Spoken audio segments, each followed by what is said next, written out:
النادي الاهلي يجامل اكتر من اي نادي في مصر، والنادي الاهلي يجامل اكتر من والموضوع الست نقط قدامي ومش هرجع في ده رايي. وجهه نظره يا جماعه، يعني احنا بنسمح ان هو الاهلي يقول وجهه بيعامل معامله النظر. خاصه، الاهلي نادي الدوله وبيعامل معامله خاصه. طب خلاص ادي المايك لكيشو يا جماعه. بص يا شابوني، لو احنا الاثنين مؤجرين عماره، تمام، او مؤجرين في عماره بس مؤجرين ركز في حاجه قلتها برضه، المجامله مش هي سبب المشكله، انا شغال غلط.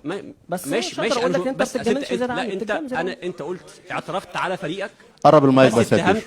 اتهمت فريق انه الاهلي اكتر فريق بيتجامل في مصر. انا بقول لك لو احنا الاثنين مؤجرين شقه من صاحب عقار، وصاحب العقار ده ساكت عليك 20 سنه ما بياخدش منك ايجار وبياخد مني شهر بشهر، يبقى صاحب العقار ده بيدعمك ولا لا؟ اجابه صريحه. قصدك في قصه الارض؟ ايه؟ لا انا قصه الارض بحملها للنادي بتاعي، انا قصه الارض محملها لمجلس اداره. مش بتكلم على فكره موضوع الارض، انا بتكلم على الضرايب، بتكلم على شركه الكهرباء، بتكلم على اتحاد الكوره، بتكلم على كل شيء.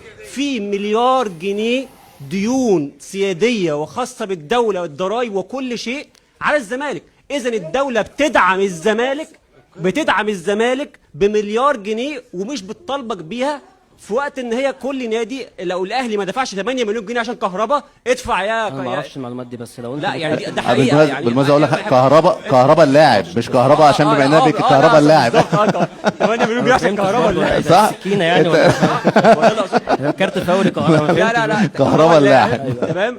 ما هو انت برضه ما ينفعش تطلع من مصالح وكهرباء وتامينات وضرايب تيجي تقول كهرباء، يعني سبت كل الامثله ومسكت في كهرباء. ماشي، فهمت قصدي.